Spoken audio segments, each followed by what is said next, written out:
అండి ఇప్పుడు కోన వెంకట్ గారిని మాట్లాడాల్సిందిగా కోరుకుంటున్నాం. హలో ఎవ్రీవన్, అందరూ బాగున్నారా? Thank you media. ముందుగా మా RRR దానయ్య గారికి, ఆయనకి బిగ్ థ్యాంక్స్. ఎందుకంటే ఆయనతో నాకున్న స్నేహం, ఆయన నాకు ధైర్యం, నాకు ఒక అండ, ఒక పెద్ద కొండ లాంటి మనిషి వెనకాల. సో అడగంగానే ఆయన వచ్చింది ఫస్ట్ థ్యాంక్స్. అలాగే నా స్నేహితుడు, పగలు రాత్రి సంబంధం లేకుండా చాట్ చేసే BVS రవి. అలాగే ఐఎమ్ ఆల్వేస్ ప్రౌడ్ ఆఫ్ అంటే నేను ఇండస్ట్రీకి వచ్చిన తర్వాత పరిచయం చేసిన చాలామంది అతి కొద్ది డైరెక్టర్స్లో నేను చాలా ప్రౌడ్గా ఫీల్ అయ్యేది ఎప్పుడు మా శివ గురించి, మా శివ నిర్వాణ. సో ఈ శివ నిర్వాణ పరిచయం చేసింది ఈ శివ ద్వారా నాకు ఈ శివ పరిచయం అయ్యాడు ఇప్పుడు. సో ఇది ఇందాక చెప్పినట్టు ఇది ఒక నిన్ను కోరి సినిమాకి రీయూనియన్లో ఉంది. సో మీ అందరికీ థ్యాంక్స్ శివ వచ్చినందుకు. అలాగే గీతాంజలి అన్నది మాకు స్పెషల్ ఫిలిం. ఈ గీతాంజలి ఇంకా ఎక్కువ స్పెషల్, ఎందుకంటే అంజలికి 50th film. Give her a big hand really. నేను మొన్న అందరిలో కూర్చున్నప్పుడు, దిల్ రాజు గారి దగ్గర కూర్చున్నప్పుడు చెప్తే ఏంటి అప్పుడే 50 ఫిలిమ్స్ చేసిందా అంటే, ఈ కాలంలో ఒక తెలుగు అమ్మాయి ఉండి 50 films, it's a great achievement guys, really చాలా పెద్ద అచీవ్మెంట్. సో ఇప్పటికీ ఇంకా షీఈస్ గోయింగ్ స్ట్రాంగ్. మీరు పక్కన చూస్తే OTTలో. సో తను ఇప్పటికీ చాలా చాలా number of films, game changer. So I'm also waiting. So చాలా gangs of Godavari next every month release ఉన్నట్టుంది నీకు. సో ఎందుకంటే అసలు ఈ గీతాంజలి అనే ఒక స్క్రిప్ట్ని నా దగ్గరికి ఫస్ట్ ఈ ఐడియాని తీసుకొచ్చింది శ్రీనివాసరెడ్డి. తనే తెచ్చాడు. దాన్ని హారర్ కామెడీగా మార్చి గీతాంజలి తీయడం జరిగింది. దాని ద్వారా మేము అప్పటి నుంచి మాకు ఒక అటు సత్యం రాజేష్ కానీ, నాకు కానీ, శంకర్ కానీ ఒక సినిమా తెలుసా, నిజంగా ఒక సినిమా హిట్ అయితే మనకు తెలియకుండా ఒక బాండింగ్ ఏర్పడిపోద్ది. సినిమా సక్సెస్ వెనుక ఆ సక్సెస్కి చాలా పవర్ ఉంటుంది. ఒక సక్సెస్, ఆ సక్సెస్ అందరినీ కలుపుతుంది. అదే ఒక సినిమా ఫ్లాప్ అయితే మళ్ళీ మొహమ్మోహన్ చూసుకోం, మళ్ళీ ఎదురుపడిన గిల్టీగా తల తిప్పుకుని వెళ్ళిపోతుంటాం. అంటే సక్సెస్కి అందరినీ కలిపే ఒక గుణం ఉంది. అలాగే మమ్మల్ని అందరినీ, నాకు ఇప్పటికి 55 ఫిలిమ్స్ రాసే ఇప్పటికి నేను. అలాగే దాంట్లో ఈ గీతాంజలి అనే సినిమా ద్వారా వీళ్ళందరూ నాకు అప్పటి నుంచి మా జర్నీ, ఇప్పటి నుంచి మా జర్నీ అయితే వెంకీ, ఒక అమ్మానాన్న తమిళ అమ్మాయి, ఒక కింగ్, ఇప్పుడు సీనుతోటి ఇన్ని సినిమాలు, అన్ని సినిమాలు మీరు ఆదరించారు. అలాగే నాకు ఈ కామెడీ ఎంటర్టైన్మెంట్లో ఈ మార్క్, దీన్ని నెక్స్ట్ లెవెల్ తీసుకెళ్ళేది మాత్రం ఈ సినిమాని 2 పీపుల్, వాళ్ళే భాను నందు. వాళ్ళిద్దరు మొన్న సామాజ వర్గమన, అలాగే భైరవ కోన, ఇప్పుడు ఈ సినిమా రాసిన రైటర్స్ వాళ్ళు భాను అండ్ నందు.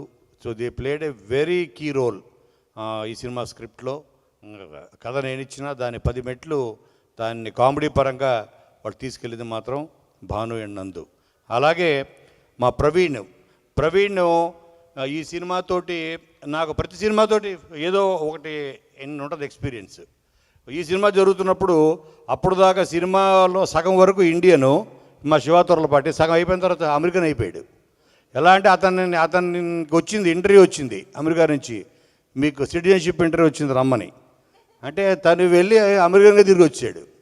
అలాగే మా ప్రవీణ్ ఎగ్జాక్ట్గా సినిమా ముందు తను టోటల్గా లాస్ట్ 20 years నుంచి అమెరికాలోనే తను సెటిల్ అయ్యాడు. యాక్చువల్గా తను ఫర్ గుడ్ అతని వైఫ్ తోటి, కిడ్స్ తోటి మొత్తం ఇల్లు మొత్తం అమ్మేసుకొని ఫర్ గుడ్ ఇక్కడికి వచ్చాడు.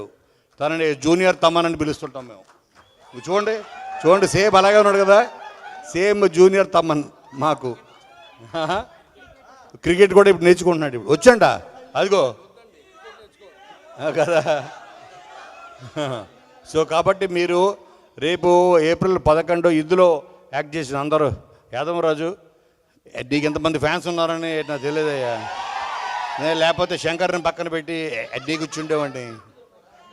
సో ఇందులో యాక్ట్ చేసిన వాళ్ళందరూ, ఎస్పెషల్లీ సునీల్, మీరు ఒక వింటేజ్ సునీల్ చూస్తారు. వింటేజ్ సునీల్ అంటే కొన్ని సంవత్సరాలు అయిపోయి ఉంటుంది. ఇప్పుడు సునీల్ చాలా వైవిధ్యమైన పాత్రలు చేస్తున్నాడు. పుష్ప, అటు తమిళ్, అటు అన్ని ఫిలిమ్స్లో తను మళ్ళీ తనకి కామెడీ పరంగా ఇది ఒక కంబ్యాక్ ఫిల్మ్ అవుతుంది. అలాగే శివ తుర్లపాటికి ఇది ఒక బెస్ట్ డెబ్యూ ఫిల్మ్ అవుతుంది. తన దగ్గర చాలా కథలు ఉన్నాయి, ఆల్రెడీ దాచిపెట్టుకున్నాడు.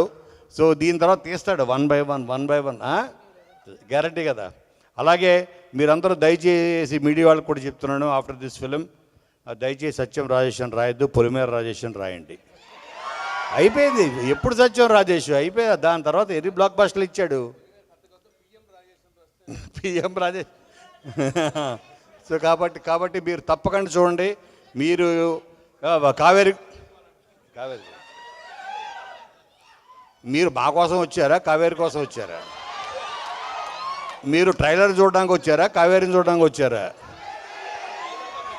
ట్రైలర్లో ఉన్న కావేరి చూస్తే దగ్గరికి వెళ్ళరు, విడిగా చూస్తే ఇప్పుడు మీకు అర్థమైందా అది.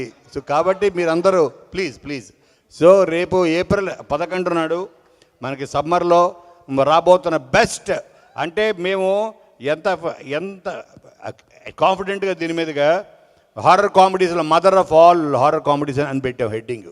అంటే దీని తర్వాత ఇంకొక హారర్ కామెడీ, ఇంకొక సినిమా సబ్జెక్ట్ ఈ జోనర్లో వాళ్ళు ప్రయత్నించాలంటే ఎవరన్నా వాళ్ళు 10 సార్లు ఆలోచించాలి. సో కాబట్టి థ్యాంక్ యూ వెరీ మచ్. ఇంకా రిలీజ్ ఈవెంట్ ఉంది, ఇంకా మాడుకుందాం. అండ్ చోట you been a big support. అసలు give a big hand guys, really. మాతో పాటు టీం అందరినీ లీడ్ చేస్తూ తను చాలా కీ రోల్ ప్లే చేశాడు. అలాగే సుజాత, సిద్ధార్థ్ మా కెమెరామ్యాన్, వీళ్ళందరి గురించి ఇంకా సన్మానం చేయాలి వీళ్ళందరికీ ప్రీ రిలీజ్ ఈవెంట్లో. So thank you. April 11th మీరు తప్పకుండా చూడండి. మీరు ట్రైలర్లో చూసింది ఓన్లీ ఒక మెతుకే. రేపొద్దున మీకు ఒక dum biryani on April 11th. Thank you.